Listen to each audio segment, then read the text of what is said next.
Hi, I'm Susan Ashbrook with Equine VIP. We cover all different riding disciplines, interesting horses, and of course, celebrities and equine VIPs. Because if it's about horses, we cover it.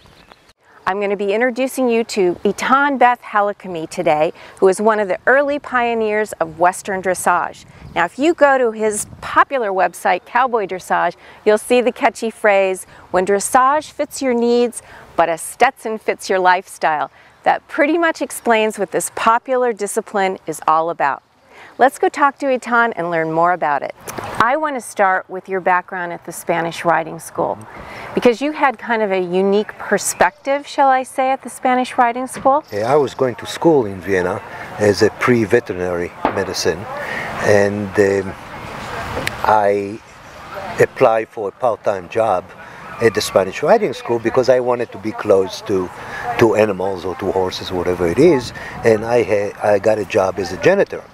And you know, janitor in Europe or in Vienna in particular is something that you need to earn. It's not the janitor with the broom that we see here. Yes, yeah. You know, that's the law. Yeah. The law key. Janitor is something that has a lot of responsibility there, and my responsibility was to clean the stalls. And I loved every moment of it because I had no pressure whatsoever to comply with anything that the people who work there or ride there need to deliver day and day. That's right, yes. Night, because although I was just a stall cleaner, and I always looked at that as probably the most important change in my life, in a way of the desire that I have to be with horses, that I wanted to be a cowboy, and here I am at the Spanish riding school, you know, with a funny hat and the different language and everything that I always wanted kind of fade out in a way. But the time that I spend there, I think, is so valuable. I called it more valuable than unique, because it's inspired me to do what I'm doing today. And I always thought that for me, everything about horsemanship is to inspire others to do better than what they do. Yeah. I'm not the greatest teacher in the world, I'm not the greatest horseman in the world, I'm not the greatest of anything, but I think that I have some kind of how shall I say it, some kind of a direction that I choose to go, and I follow it, and my direction is to pay back to the public what I got from them.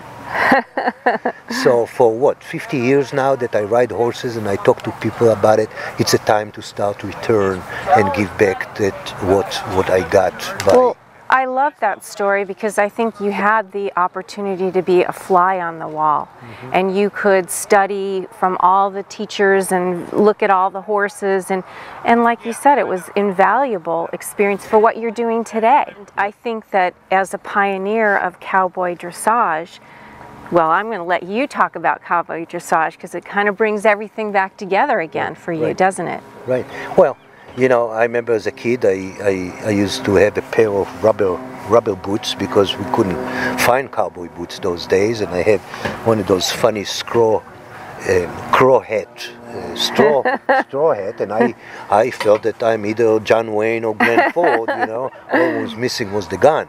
Now, what brought me back to the dressage was that my first mentors, okay, as far as teaching me horsemanship, were, one of them was Hungarian, the other one was a Yugoslavian, and then Vienna, okay, they're all more like a military background of horsemanship. Yeah. And I don't think that many of us had the opportunity to blend and make a fruit salad, okay, out of those two different discipline or concept, okay, and bring them together. That's right. Is something that it's really blooming. It's taken off. And I tell you why. The whole idea behind the cowboy dressage or the Western dressage is that it's not about dressage, it's about Western horses. We want to take the Western horse and rider and make him a better horse and a better rider by using some of the dressage principle. It's not like the other people thinking, well, we're going to steal dressage and going to take that and we're going to lower the level and what. It has nothing to do with it. Matter of fact, we don't want dressage people riding Western dressage and just changing the saddle. We really want to put in people's mind that Western people for so long had a lot of shortcuts in their life because everything was about a job that had to be done. Right. Well, thank you so much for your time. I look forward to catching up with you more at a later date. Thank you very much. Let's go eat. Yeah. Thank you for watching. Join us next time for another episode of Equine VIP.